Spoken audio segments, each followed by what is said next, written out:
basically the de facto is you are wrong.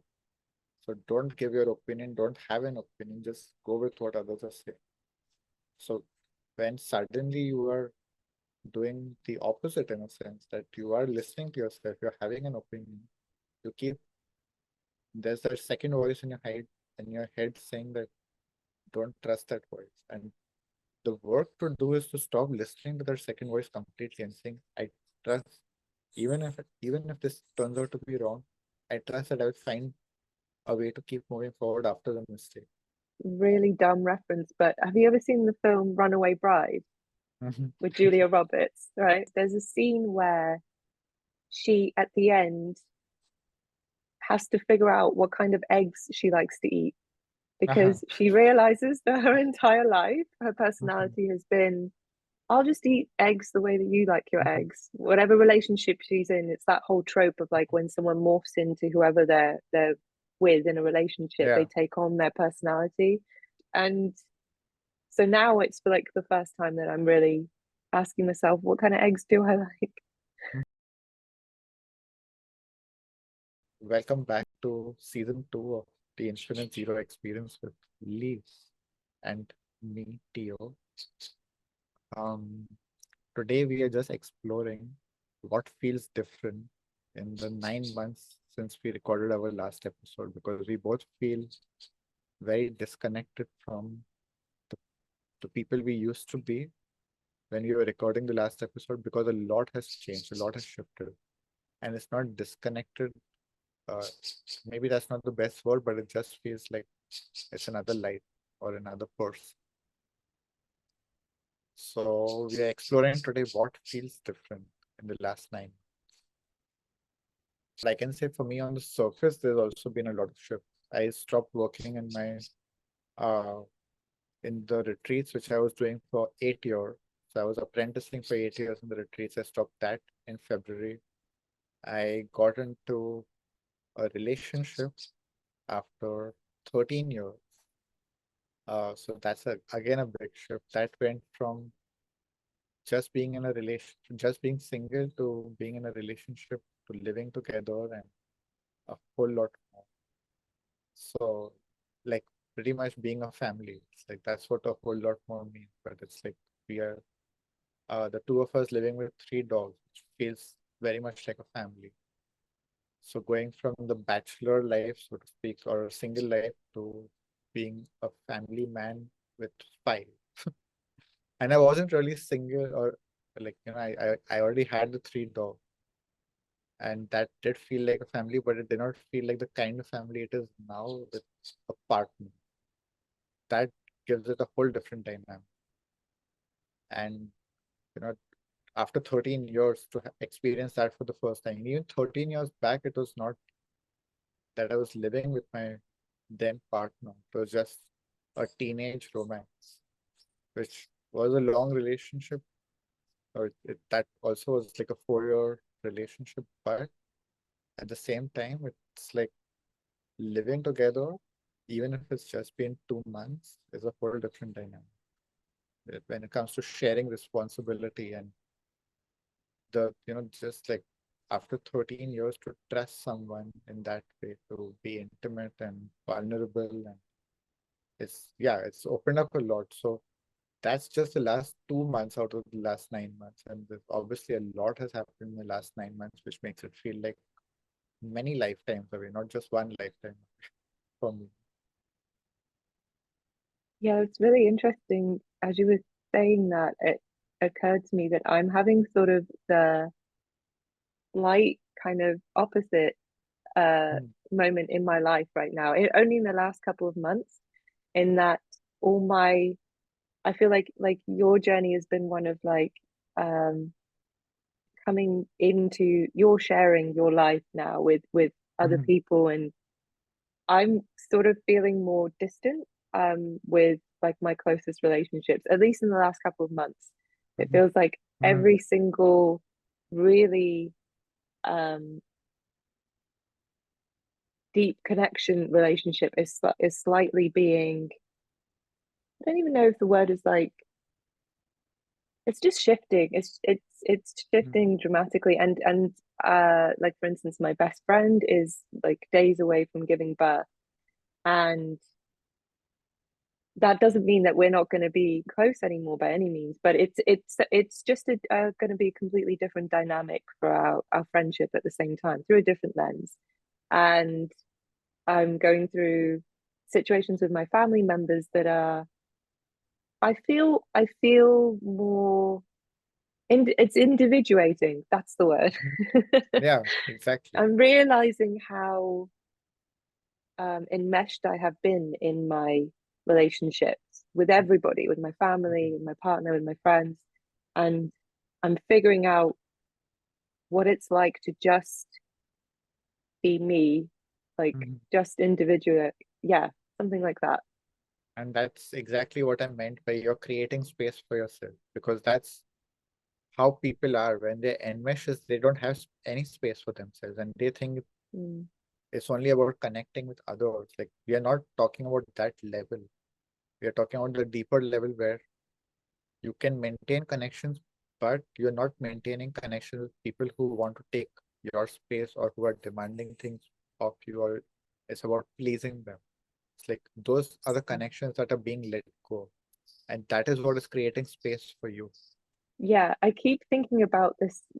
This is such a really dumb reference, but have you ever seen the film Runaway Bride Mhm. with Julia Roberts, right? Yeah. It keeps replaying in my mind. There's a scene where she at the end has to figure out what kind of eggs she likes to eat Uh-huh. because she realizes that her entire life her Mhm. personality has been, I'll just eat eggs the way that you like your Mhm. eggs. Whatever relationship she's in, it's that whole trope of like when someone morphs into whoever they're with in a relationship, they Yeah. take on their personality. And I feel like in my instance, it's like I've been taking on, it's not just in a romantic relationship, but I'm just like, I've had the same really close knit group of friends my whole life. And Mhm. I've been in a long term relationship since I was 19. And like, I didn't know who I was when Mhm. I was that age. And so now it's for like the first time that I'm really asking myself, what kind of eggs do I like? Mhm. It's Mhm. that kind of a situation. Yeah. And it's interesting to find out. And now I'm like experimenting with clothes, Mhm. which Yeah. sounds so banal. It's like, who cares? You buy clothes all the time, it doesn't matter. But for some reason, this is a big step for me Mhm. um, to take is to really like question what do I actually like to wear because it's not something I've Mhm. ever thought about before. I've just inherited clothes from people's like wardrobe clear outs. Whenever they've had a Mhm. wardrobe clear up, I've just inherited because I don't care about clothes. But now for some reason I do care. And I don't even, it's taken me a while to figure out what my taste is in clothing. It's kind of interesting to be introduced to yourself in your Mhm. 30s. Like, The thing is that for someone who has not had personal preferences and who just goes along with everything, it is a big deal to choose your own clothes. It's a very big deal mm, because it's like you said, it's that is a reflection of every aspect of your life, whether it's the food you like to eat or the eggs, the way they're cooked, or the colors that you like, all of that. You have never thought of that. You have never actually bothered to think, what do I like?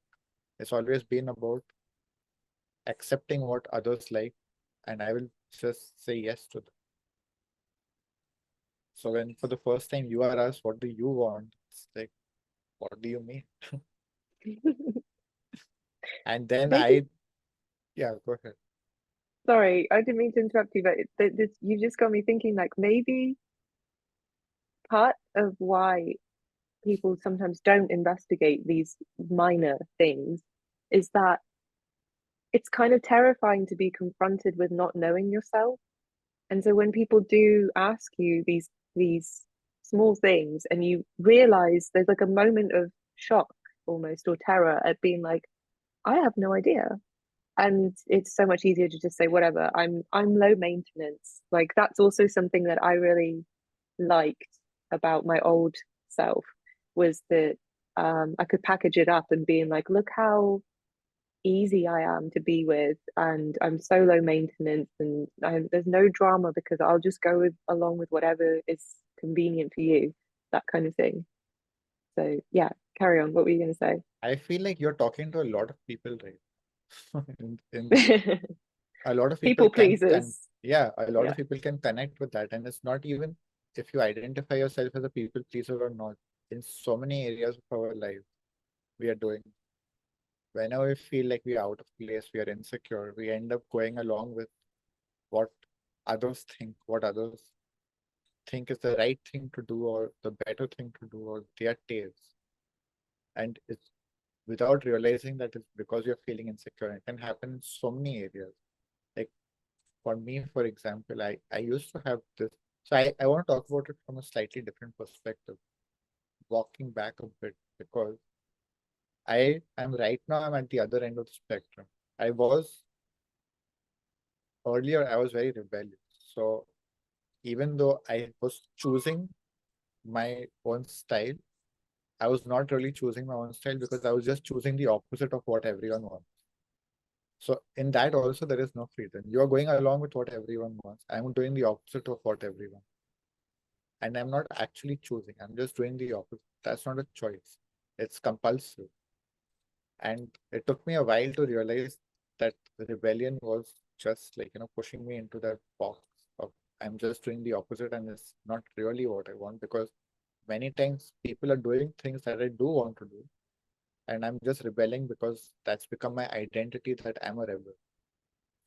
And when I started awakening from the rebellion, that is when I started feeling like, now what do I want? So I was faced with the same question as you, and I want to talk about it from that other perspective also. Like just doing the opposite is not freedom. It's not independence. You're still completely locked into the people that you're fighting against.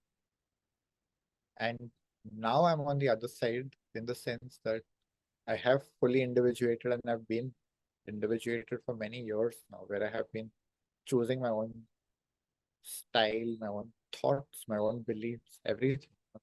On all the layers, I have become very intentional on who I am, who I want to be, how do I want to live. And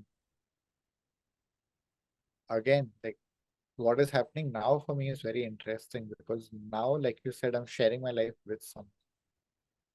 So now it's again, my tastes are changing in ways, but it's not about compromising or sacrificing myself. Now it is like absorbing inputs from someone I care and love. I care about someone, I love them, and I take their inputs, and that does modify and morph me, but not in a people pleasing way, because I don't have to take everything just because I love them. I take what resonates, and in that I do change, but I still there is my independence. So it's like two individuals being together, but also there is this third entity that is the mixture of the two, in a sense. And do you ever have the, is there ever even like the smallest part of you that fears like being, because you've been so independent for Uh-huh. so long, do you ever have this fear of like, oh no, what if I'm becoming too like enveloped, or has it just So been really natural for you? that's what is interesting is I don't have that fear because the level to which I individuated, it cannot happen that I will lose my individuality. And that what you're talking about, that enmeshing that happens in relationship, that usually happens when the individuation has not happened. And it's just two Mm. people right from the beginning, they usually start morphing into being what the other person likes. So it's like that person of who you are liked as becomes fixed. And then it's all about pleasing your partner, whereas the relationship I am in is not about pleasing my partner. It's that my partner loves me as I am and whoever I become. And I love my partner for who they are and whoever they become. But they don't have to be someone specific for me to like them, and the same, the opposite. So it's very interesting that we are both very independent and we are retaining our individuality. At the same time, we are learning from each other and picking up things from each other. And there isn't that fear of losing ourselves in the relationship. There's still a lot of space for us to disagree, to have uh, different opinions, to just be ourselves also. Yeah, it's remarkable for me to consider how much influence do I want this person or this environment to have on me, uh, which is the whole work, isn't it? Like that always. But It's very interesting way to frame it. When you say that, right, it makes it. Yes, of course, our environment and the people around us are influencing, definitely. But in a sense, it's like what we are talking about is being intentional and taking in the influence or not. yeah, yeah. Exactly. Yeah, like that's yeah. So that's how you framed it. I'm just like I think I was just processing it and Yeah, verbalizing it differently. Yeah. like because it's interesting, yeah, because influence is, I think of it as sort of so subtle, it's involuntary, it's just Mhm. automatic, and then yeah, becoming like deciding, do I want to be, what's the word? Yeah, do I want to actually experience being influenced by someone? Like sometimes it's I don't know how to But word it. Like, that is why when it's intentional, that answer is an obvious yes, in my opinion, because the good parts of anyone you would want to be influenced by. Why not? If there is mhm, something you like or love about someone, you would want to be influenced by that. Like suppose you're like I can say from my personal experience, if someone is very loving and kind and caring, mhm. I want that influence in my life and I want to become more of that. Of Yeah, course, yes. but it's because you have such strong boundaries that you will, like you said, you take what resonates, Mhm, and you know you can stop that influence at any point when you feel like, mhm. or like pick and choose. Yeah. I think the fear for me is that it's all or nothing. Like once the door is Mm, opened, would I be able to note it's would I be able to notice mhm, even that it I have gone to sleep again and now I'm just mhm, taking in everything? It's like obviously if you're aware, okay, I'm being influenced mhm, and not in a way that is helping me grow, then that's easy, right? But it's the noticing mhm. part. It's And very interesting what you're saying because I feel like there are three states that are being described. One is where unconsciously the door is open and you're just taking in everything. And then you realize that you are in this kind of a relationship, or you are that kind of person who just gets influenced by your environment. And then there's the there's the very high likelihood of bouncing to the opposite extreme where you become hyper vigilant and you don't want to take any influence from the outside because you want to just build that very strong boundary that I want to know who I am. And you just block all the influences. And I get that too, but again, it's very polarized and it's not healthy to live in an extreme because there you start, then you just reject everything that's happening outside you. And that's not sustainable also because then you become a hermit. You're disconnected from society. So I feel like that state can be good for some time, especially for someone who's been a long-term people pleaser to just like really stop the outside influences and go inside and see who they are. But at some point, you have to also start becoming very intentional that I can take some influences and block the others. And that is, for me, the third state that we're talking about is you are awake. You're not hyper vigilant, but you're just awake and deciding what comes in and what does not. That is my aim. That is where I want to get to, ideally, is to just not live in the fear of, now that I have gained some sovereignty over myself, just a little bit. It's so hard not to get like, like contracting and grasping it and being like, oh my God, I finally found some agency. I don't want to, yeah. And then you overcompensate, like you said, and start going in the other direction too hard. So this is The, it. the, the key that I found for me, because I did do that bouncing in extreme, like everyone does. The key for me was learning to trust myself. So this is the biggest shift in the consciousness, is that the fear mindset tells you that you have to block everything, because what you're basically saying is, I can't trust myself to reject. Or if I pick up something, I don't trust myself to be able to remove it or to do something different.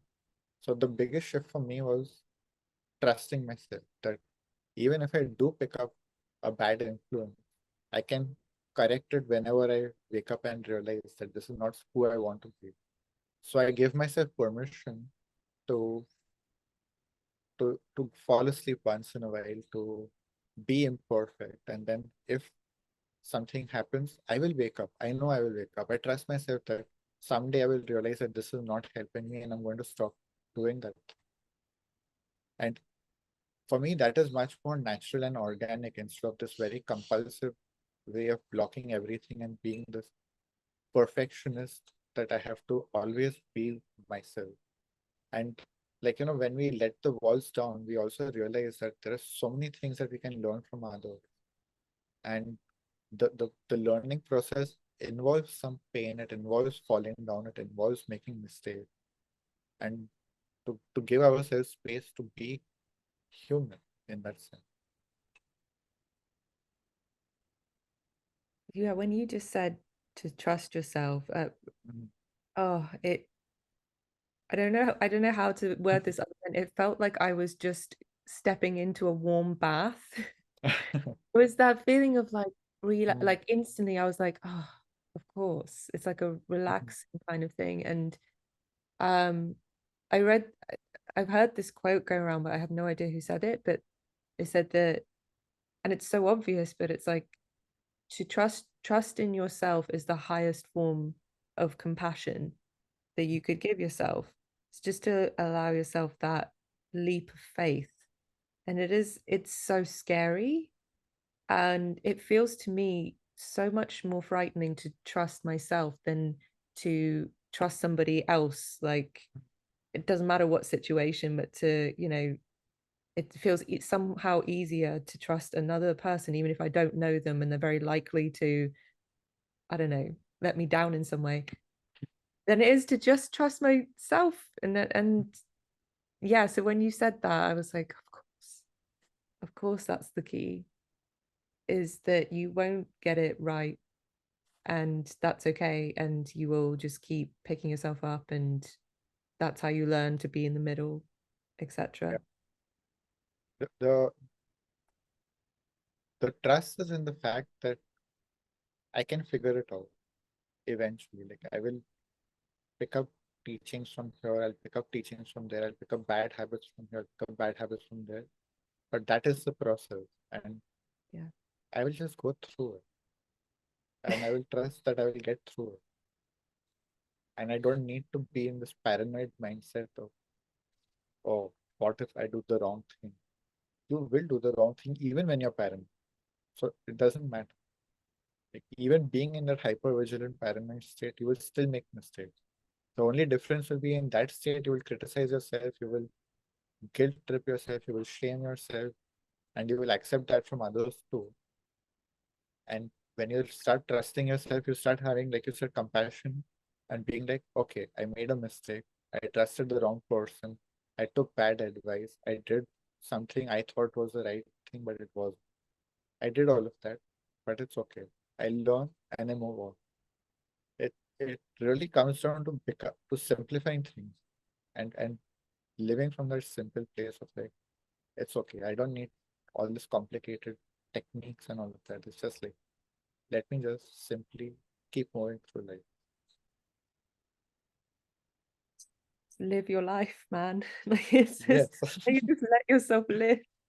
Yeah. Um, Like and to just okay, like, for me, that is what creates the baseline state of happiness. Is that it's okay. Whatever is happening is okay. I'm moving through life. mhm.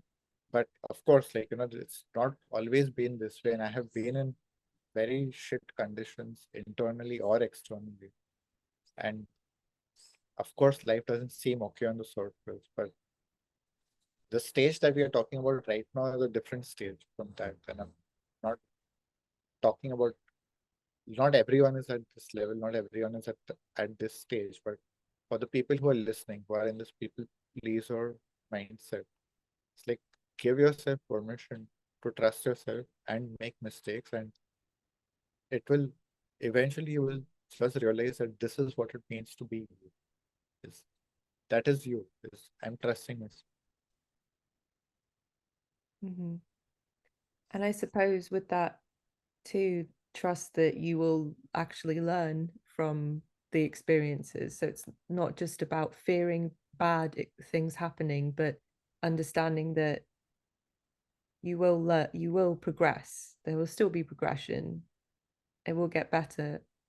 But it is amazing. It's remarkable. You said a few times it's such a simple thing. Why is something so simple like not synonymous with easy? Like it's so challenging for people to do this.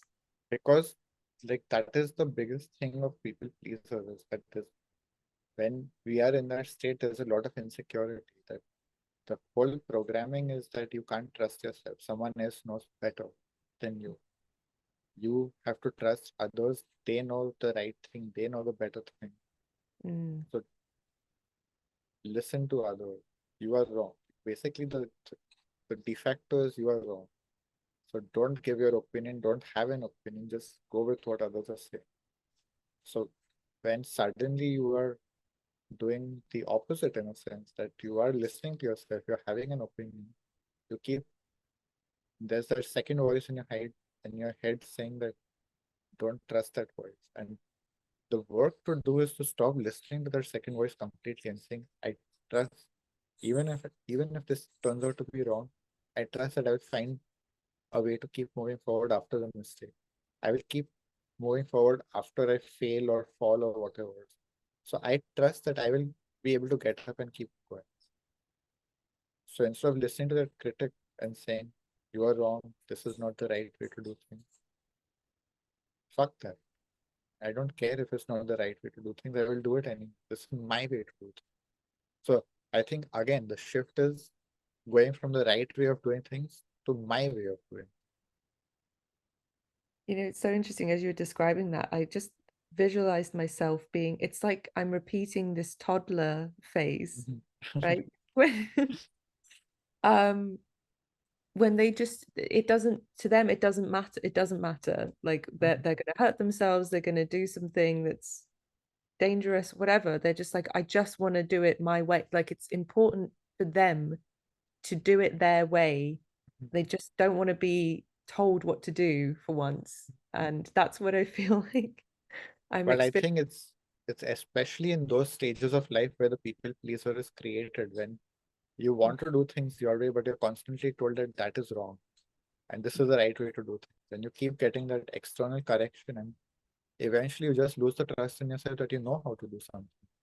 Yeah. And so you keep looking at that outside authority or the other person that, okay, whatever you say is the right way to do things. Yeah. So that is the shift. Is like, it doesn't matter. There is no right or wrong. It's my way of doing it. If you don't like it, keep your opinion to yourself. I'm going to do it my way. And if I make mistakes in my way, I will learn from my mistakes and I will improve my own technique. But I need to learn from my own mistakes. I need to grow in my path, not do things your way. Mm. Yeah, that hits me deep. That's a big one. It's just like, again, everything you're saying, I'm like, what? This is so obvious. Like, why is this just not a no, it's not like a known thing. Like everyone knows people pleasers, but no one knows like the general trajectory of how you get out of being a people pleaser. It's just not in our day-to-day conversations or anything like that. Like you're saying, you just trust yourself and you make mistakes and you pick yourself up and grow. And that's how you get out of being a people pleaser and living in that blinkered way of existing. And usually also, you're not, I don't know about anybody else here, but like it's not a nice place to be. Like you're not usually enjoying yourself.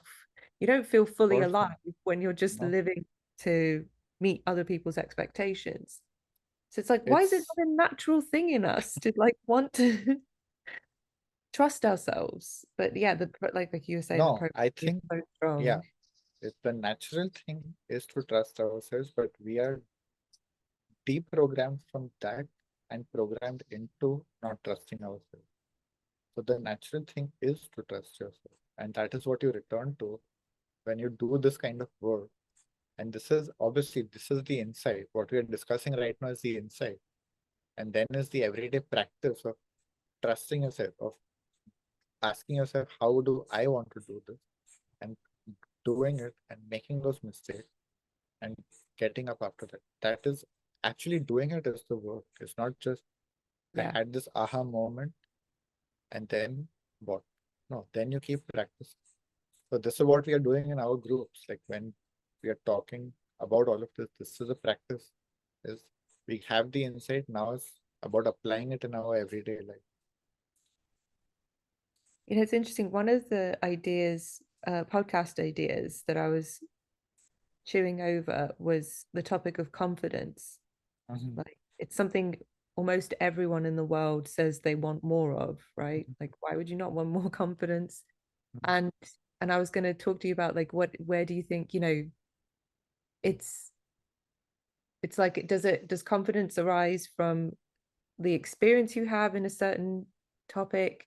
Is it because of the validation you've received from other people? Like what actually is confidence? And then how do you grow confidence and all of those kind of things? And I feel like you've just I answered all of that. It's just I feel trusting. like, yeah, definitely. One layer of it is trusting yourself. And I feel like we can go into other layers in future episodes. So let's close this episode for today because I feel like it's a good place to close. Also Okay. talking about this is where it's going to pick up next time is talking about confidence. So for the people who are listening, today was about, going from people pleasing to trusting yourself and building that individuality. And next time we'll talk about where do you go from there into also building higher levels of confidence. Yes, I Yeah. definitely need that one. Excellent. Yeah. Awesome. Thank you. What a good kickoff for season Yeah. 2. Great. See you next time. Yeah.